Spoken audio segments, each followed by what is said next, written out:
Hi అండి, welcome to my channel sun moon divine tarot 7777. ఎలా ఉన్నారండి? అందరూ హ్యాపీగా ఉండాలి. ఈరోజు మీ పర్సనల్ ఆలోచనలు ఎలా ఉన్నాయో చూద్దామండి.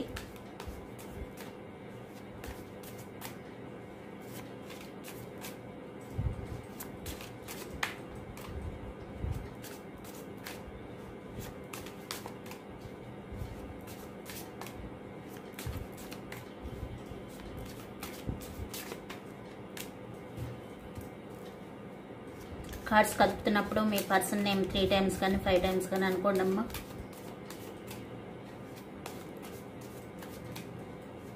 లేదంటే వారితో హ్యాపీగా ఉన్న సిచ్యువేషన్ తలుచుకోండి.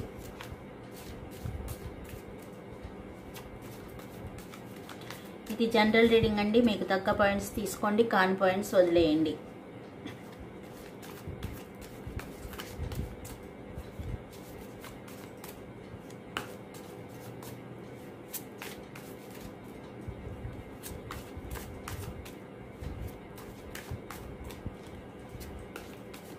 ఇది ఆడవారు, మగవారు, పెళ్ళైన వారు, పెళ్లి కాని వారు, భార్య భర్త ఆన్ అండ్ ఆఫ్ సిచ్యువేషన్లో ఉన్నవారు, లవర్స్ ఎవరైనా చూడవచ్చండి.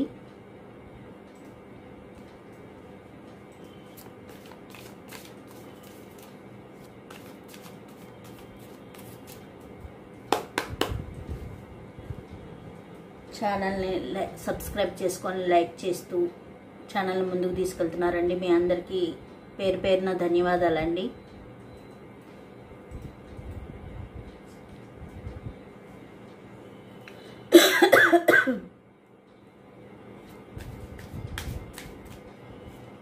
ఇది టైమ్లెస్ రీడింగ్ అండి. మీకు ఎప్పుడు మీకు కంటపడినా దీనిలో 1-2 పాయింట్స్ మీకు సంబంధించినవి ఉంటాయని అర్థం అండి.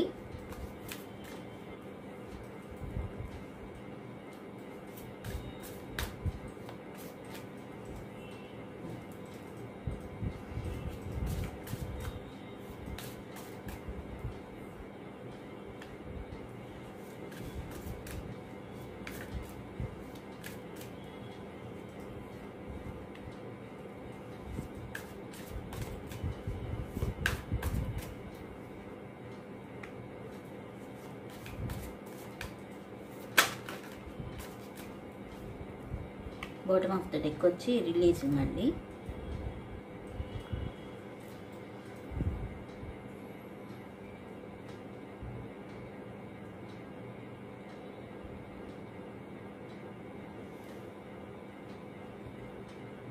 ట్రాప్డ్. ఈ కార్డు మీకేం చెప్తుందంటే, మీ బంధంలో మీ పర్సన్ బంధించబడినట్టు, స్వేచ్ఛ లేకుండా ఉన్నట్టు వారికి అనిపిస్తుందంటండి. వారు మానసికంగా చిక్కుకుపోయినట్లు వారు ఫీల్ అవుతున్నారు. ఏదో ఒక పరిస్థితి వారిని ఆపేస్తుందన్నమాట.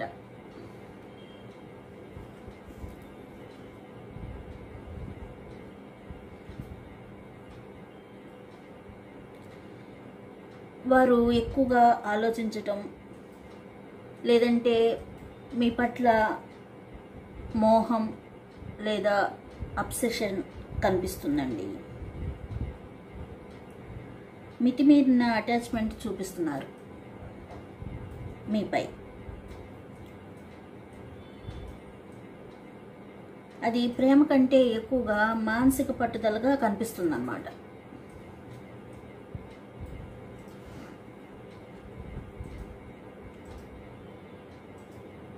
కానీ వారికి స్పష్టత ఇప్పుడిప్పుడే వస్తుంది. వారి నిజమైన ఉద్దేశాలను, నిజాలను వారు అర్థం చేసుకుంటున్నారు అన్నమాట. ఒక రియలైజేషన్ వారిలో స్టార్ట్ అయింది మీ రిలేషన్షిప్ గురించి. మీ రిలేషన్షిప్లో ఇంకా అవకాశాలు ఉన్నాయి. ఇద్దరు రిలేషన్ సెట్ చేసుకోవడానికి అని చెప్పి సూచిస్తుందండి ఈ కార్డు. భవిష్యత్తులో కొత్త ప్రారంభం లేదా పునరుద్ధరణ జరిగే అవకాశాలు ఉన్నాయన్నమాట. కానీ రిస్క్ తీసుకోవాల్సి ఉంటుందండి.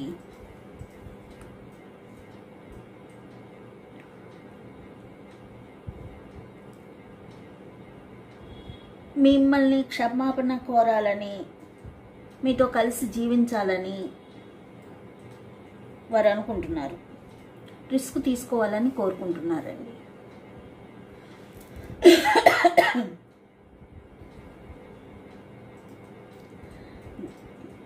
గతంలో పెద్ద గాయాలైనవి, హార్ట్ బ్రేక్ సిచ్యువేషన్స్ జరిగినాయి. కానీ ఇద్దరూ బాధపడుతున్నారండి. ఆ సమస్యలతో ఇద్దరూ బాధపడుతున్నారు.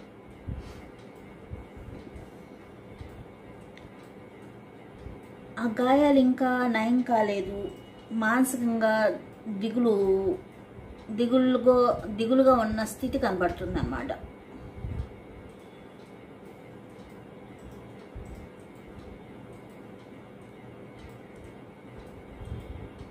బాధను వదిలి గతాన్ని విడిచిపెట్టి ముందుకు సాగాలి అని అనుకుంటున్నారు. హీలింగ్ మరియు హీల్ అవ్వాలి, మీతో మూవ్ ఆన్ అవ్వాలి అని కోరుకుంటున్నారండి.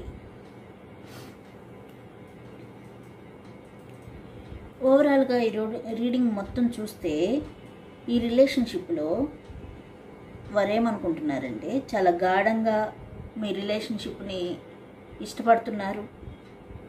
కానీ చాలా పెయిన్ ఉంది వారి మనసులో. వారు ఏమనుకుంటున్నారంటే బంధంలో చిక్కుకుపోయాను అని చెప్పి వారు బాధపడుతున్నారు. ఇప్పుడిప్పుడే వారు మీ రిలేషన్ పట్ల స్పష్టతగా ఆలోచించగలుగుతున్నారు. మిమ్మల్ని క్షమాపణ కోరాలనుకుంటున్నారు.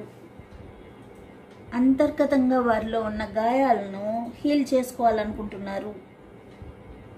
మీతో కొత్త ఆరంభం చేయాలి, మీ రిలేషన్షిప్ని మరలా ప్రారంభించాలి అని కోరుకుంటున్నారండి. అసలు తర్వాత వారి యాక్షన్ ఏ విధంగా ఉంటుంది అని చూస్తే పాజిటివ్ యాక్షనే కనిపిస్తుంది. ఎలా అంటే అపాలజీ కోరుతున్నారు. ఇక్కడ రిలీజింగ్ అంటున్నారు. అందువల్ల మనకేమనిపిస్తుంది అంటే పాజిటివ్గానే ఈ రిలేషన్ కంటిన్యూ అవుతుంది అనిపిస్తుంది. క్షమాపణ, స్పష్టత, హీల్ అయి ముందుకు సాగిపోవటం కనిపిస్తుంది అన్నమాట పాజిటివ్గా. అదే నెగిటివ్గా చూసుకుంటే పాత గాయాల వల్ల వెనుకొంజ వేయటం, మళ్ళీ అదే బాధలో చిక్కుకుపోయాననే బాధపడటం కనిపిస్తుంది అన్నమాట. ఒక రకంగా చెప్పుకుంటే పాజిటివ్ కనిపిస్తుంది, ఒక రకంగా చెప్పుకుంటే నెగిటివ్ కనిపిస్తుంది. ఓవరాల్గా మనకి ఏమర్థమవుతుందంటే బాధ తర్వాత హీలింగ్ వస్తుంది. వారు ఈ సమస్యల నుండి హీల్ అవ్వాలి. వారు క్షమాపణతో, ఒక స్పష్టతతో గతాన్ని వదిలి మీ ముందుకు వచ్చి రిలేషన్ కంటిన్యూ చేయాలని వారు అనుకుంటున్నారండి. ఇలా ఉందండి వారి ఆలోచన. నెక్స్ట్ మనం లవ్ మెసేజెస్ చూద్దామండి.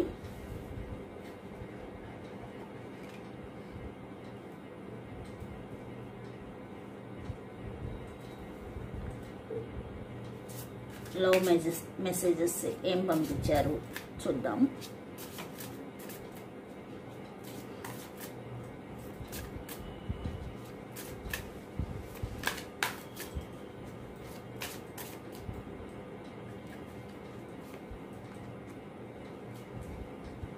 You are so different from everyone around me. తన చుట్టూ ఉన్న వారందరిలో మీరు డిఫరెంట్ పర్సన్ అంటున్నారు. మీరు ఉన్నంత ప్రేమగా ఇంకెవరు లేరు అని వారు ఫీల్ అవుతున్నారు. మీతో గడిపిన క్షణాలు వారికి మరలా గుర్తుకు వస్తున్నాయి. మీరు అంత బాగా తనని చూసుకున్నారన్నమాట. ఆ క్షణాలను మరవలేకపోతున్నారు. మిమ్మల్ని మర్చిపోవాలన్నా మర్చిపోలేని పరిస్థితి కనిపిస్తుంది. అందుకే మీరు డిఫరెంట్ పర్సన్ అని చెప్పి అనుకుంటున్నారు. ఎప్పుడైతే మీరు దూరం అయ్యారో వారికి ఇంకా ఆ పరిస్థితి మీరున్నప్పుడు మీరు ఎలా చూసుకున్నారు ఏంటి, ఇప్పుడు ఎలా ఉంది తన పరిస్థితి, తనకి పూర్తిగా అర్థమవుతుంది అన్నమాట.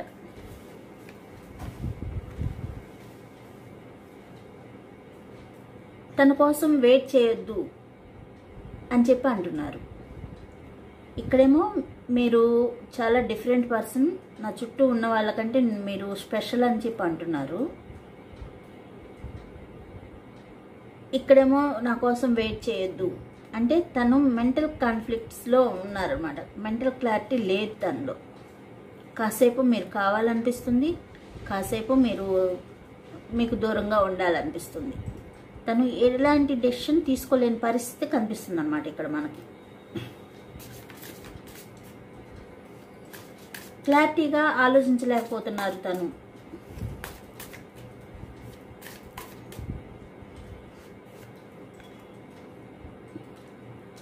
నైట్ చాలా బాధపడుతున్నారు, ఏడుస్తున్నారు అని చెప్తున్నారు. మిమ్మల్ని మర్చిపోలేకపోతున్నారు. అలా అని తన ఇగోని తగ్గించుకొని మీ దగ్గరికి రాలేకపోతున్నారు. పోనీ మీరు వెయిట్ చేస్తుంటే వెయిట్ చేయొద్దని అని చెప్తున్నారు అన్నమాట.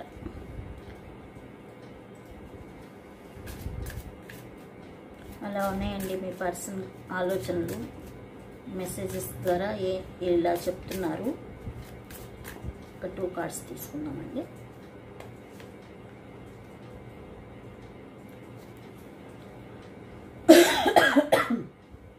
తను డిఫరెంట్గా మారాలి, మీకు నచ్చిన విధంగా మారాలి అని కోరుకుంటున్నారు. మీరు ఎంత ప్రేమను అందించారో ఆ ప్రేమను మీకు అందించాలి. తను మారి మీరు ఏ విధంగా ఉన్నారో గతంలో ప్రేమగా, అదే విధంగా అంత ప్రేమను మీకు అందించాలని వారు కోరుకుంటున్నారండి. ఎప్పుడైతే మీరు దూరం అయ్యారో వారికి ఇవన్నీ గుర్తుకొస్తున్నాయి అన్నమాట. తను చేసిన మిస్టేక్స్ ఏంటి అవన్నీ తను తెలుసుకోగలుగుతున్నారు.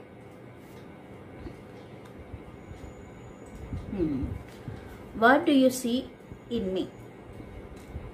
తనలో మీరేం చూసి ప్రేమించారు అని అడుగుతున్నారు.